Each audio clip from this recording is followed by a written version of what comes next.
Chers collègues, je vais compléter et intervenir sur cette même délibération en essayant de ne pas répéter ce qu'ont dit mes collègues auparavant.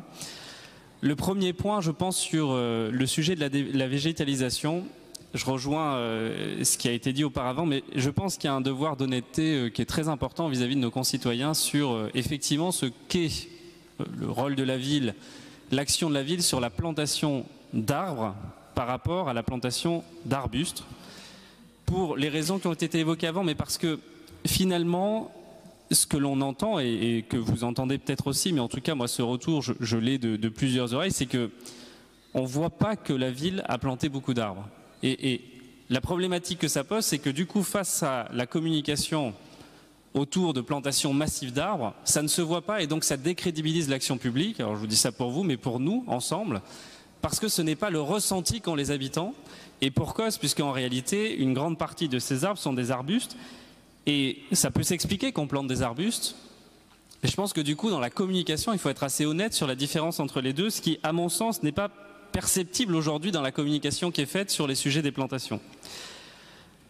Un autre exemple que j'ai aussi entendu et sur lequel je voulais vous interroger, un retour d'expérience d'un riverain qui ont reçu donc devant leur immeuble des bacs à fleurs, ils ont demandé à la mairie de leur livrer des bacs à fleurs qui sont arrivés avec de la terre mais sans plantes. Alors parce qu'a priori c'est à eux de les végétaliser. Le problème étant qu'ils ne se mettent pas d'accord dans leur copropriété, donc que ces bacs restent vides. Ma question est donc de savoir si la mairie ne peut pas imposer tout simplement des plantes et qu'elles soient plantées dès le début et que ça fasse partie de l'harmonie végétale de la ville, d'une part, et est-ce que si ces bacs ne sont pas remplis au bout d'un mois, 2 mois, 3 mois, est-ce que la ville les récupère, puisque c'est quand même des montants importants investis sur chacun de ces bacs. Donc sujet très précis, mais la question m'était posée. Et enfin, sur le sujet des micro-forêts. Je voudrais avoir, s'il vous plaît, le pourquoi est-ce que cette méthode a été choisie, sur quelles études sont basées le choix de l'utilisation des micro-forêts comme technique de végétalisation de la ville. Quels retours d'expérience concrets sur nos latitudes ont montré l'efficacité des micro-forêts en ville?